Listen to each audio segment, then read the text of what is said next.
gone and will not be recalled.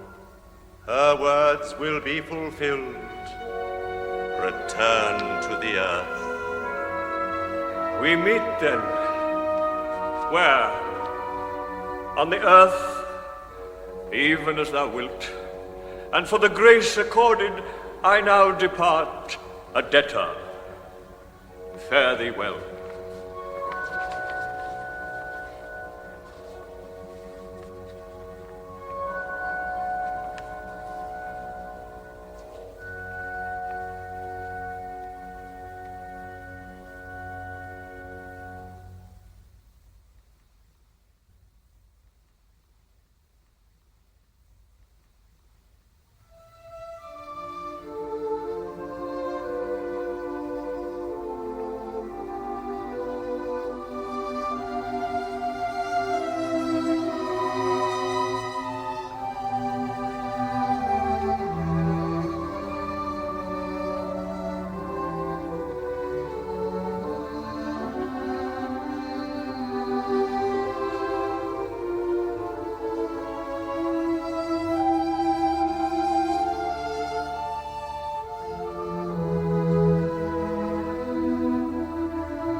My lord, you bade me wait on you at sunset. He sinks behind the mountain. Doth he so? I will look on him.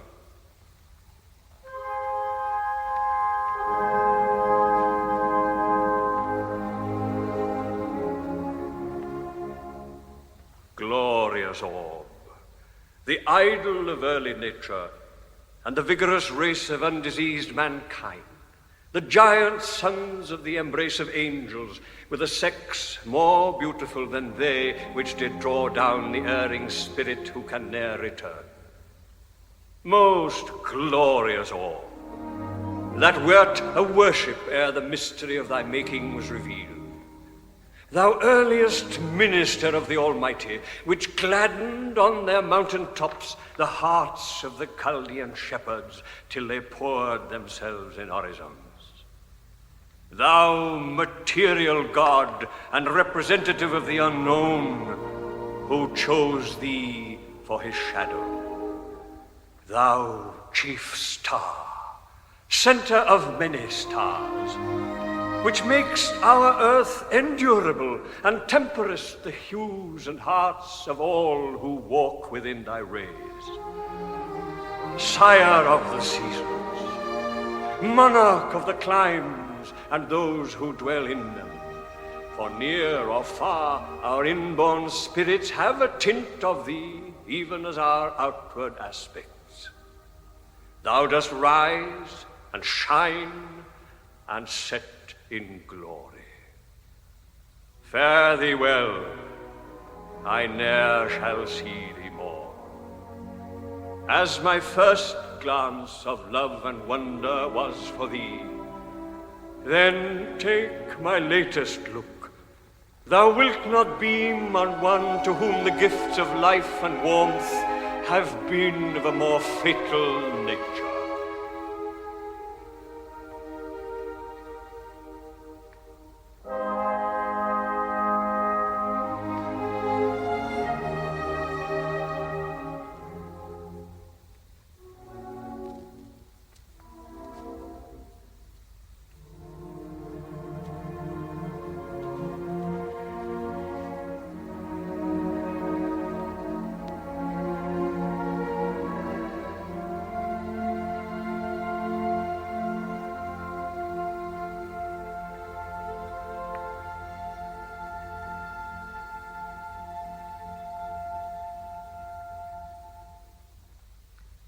Who is there?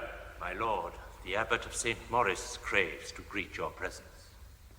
Peace be with Count Manfred. Thanks, Holy Father. Welcome to these walls. Thy presence honors them and blesseth those who dwell within them. Would it were so, Count. But I would fain confer with thee alone. Herman, retire.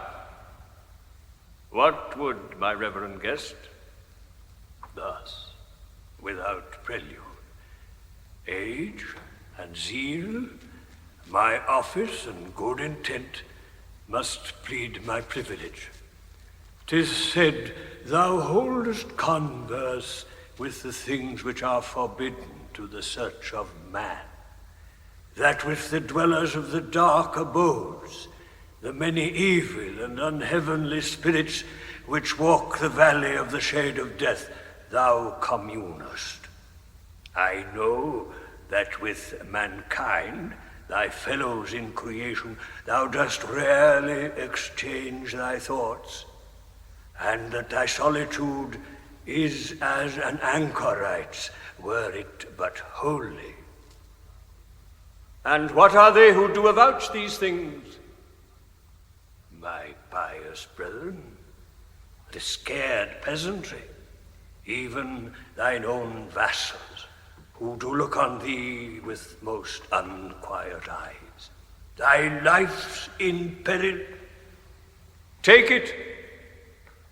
I come to save, not destroy. I would not pry into thy secret soul, but if these things be sooth, there still is time for penitence and pity. Reconcile thee with the true church, and through the church to heaven.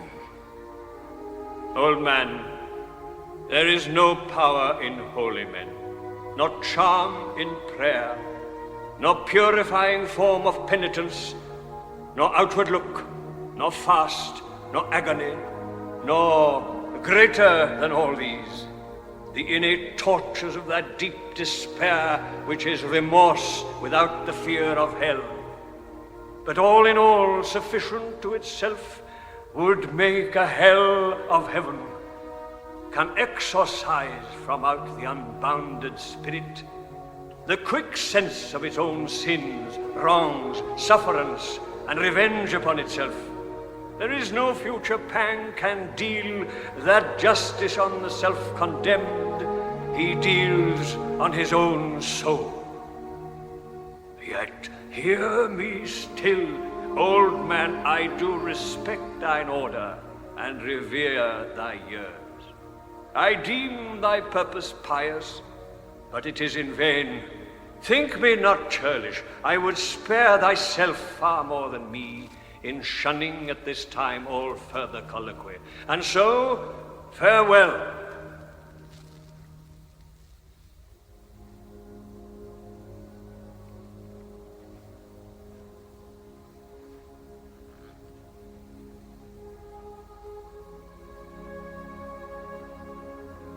The stars are forth, the moon above the tops of the new shining mountains. Beautiful. I linger yet with nature, for the night hath been to me a more familiar face than that of men. And in her starry shade of dim and solitary loveliness, I learned the language of another world. I do remember me that in my youth, when I was wandering, upon such a night I stood within the Colosseum's wall, midst the chief relics of almighty Rome. The trees which grew along the broken arches waved dark in the blue midnight, and the stars shone through the rents of ruin. From afar, the watchdog bayed beyond the Tiber. and more near from out the Caesar's palace came the owl's long cry.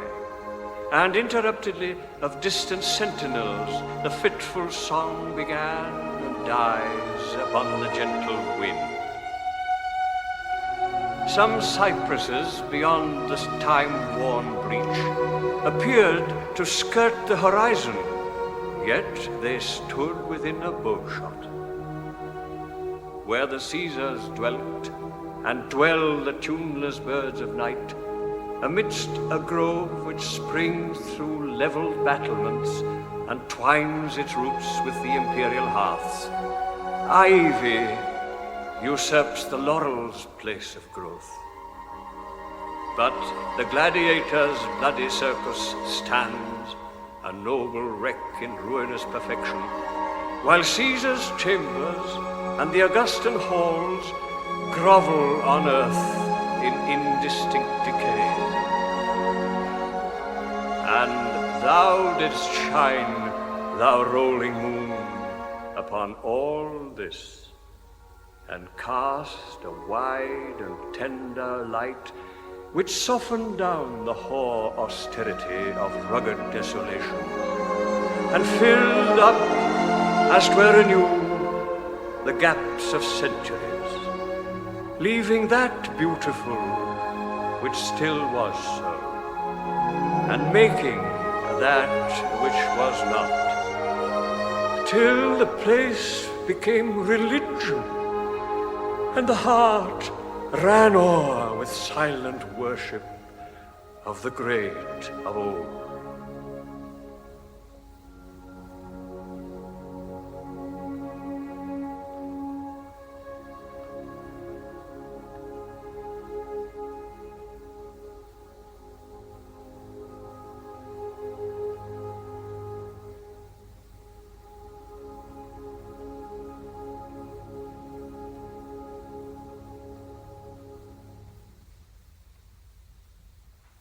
My good lord, I crave a second grace for this approach, but let not my humble zeal offend by its abruptness. All it hath of ill recoils on me. Its good in the effect may light upon your head. Could I say heart, could I touch that with words or prayers, I should recall a noble spirit which has wandered, but is not yet all lost. Thou knowest me not. My days are numbered, and my deeds recorded. Retire, or 'twill be dangerous. Away! Thou dost not mean to menace me? Not I. I simply tell thee peril is at hand, and would preserve thee. What dost mean? Look there. What dost thou see? Nothing. Look there, I say, and steadfastly. Now tell me what thou seest. That which should shake me, but I fear it not. I see a dusk and awful figure rise like an infernal god from out the earth, his face wrapped in a mantle, and his form robed as with angry clouds. He stands between thyself and me, but I do not fear him. Thou hast no cause. He shall not harm thee, but his sight may shock thine old limbs into palsy. I say to thee, retire. And I reply, never, till I have battled with this fiend. What doth he here? Why, aye, what doth he here? I did not send for him. He is unbidden. Alas, lost mortal, what with guests like these hast thou to do? I tremble for thy sake. Why doth he gaze on thee, and thou on him? He unveils his aspect. On his brow the thunder scars are graven, From his eye glares forth the immortality of hell. Avaunt!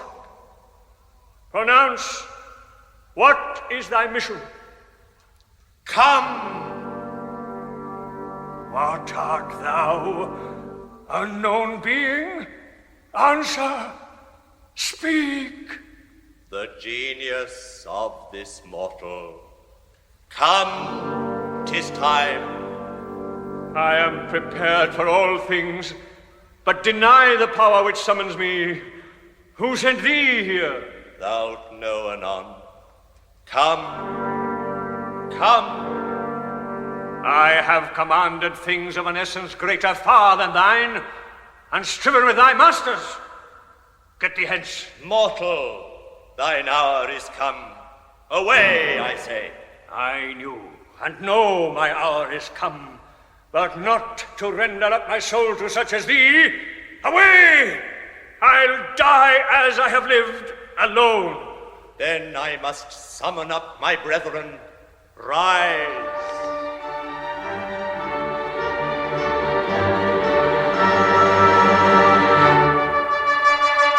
I do defy ye! Though I feel my soul is ebbing from me, yet I do defy ye! Nor will I hence, while I have earthly breath to breathe my scorn upon ye. Earthly strength to wrestle, though with spirits, what ye take shall be ta'en limb by limb. Reluctant mortal, is this the Magian who would so pervade the world invisible and make himself almost our equal? Can it be that thou art thus in love with life?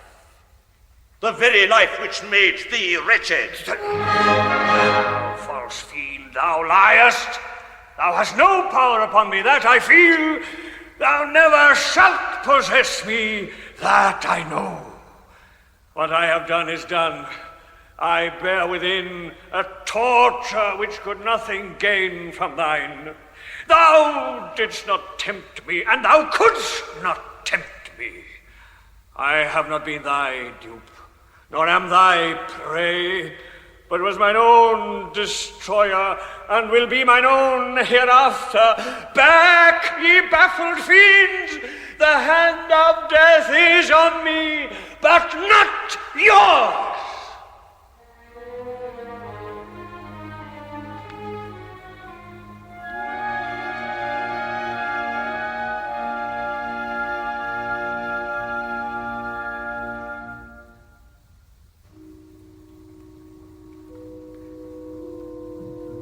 Alas, how pale thou art. Thy lips are white, and thy breast heaves, and in thy gasping throat the accents rattle. Give thy prayers to heaven. 'Tis over. My dull eyes can fix thee not, but all things swim around me, and the earth heaves, as it were, beneath me. Fare thee well. Give me thy hand. Cold, even to the heart. But yet one prayer. Alas, how fares it with thee? Old man, 'tis not so difficult to die.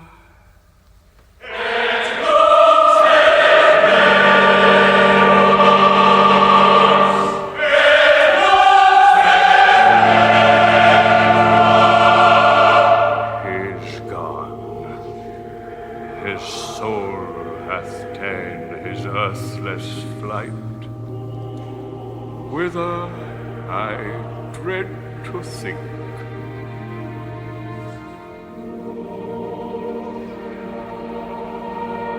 but he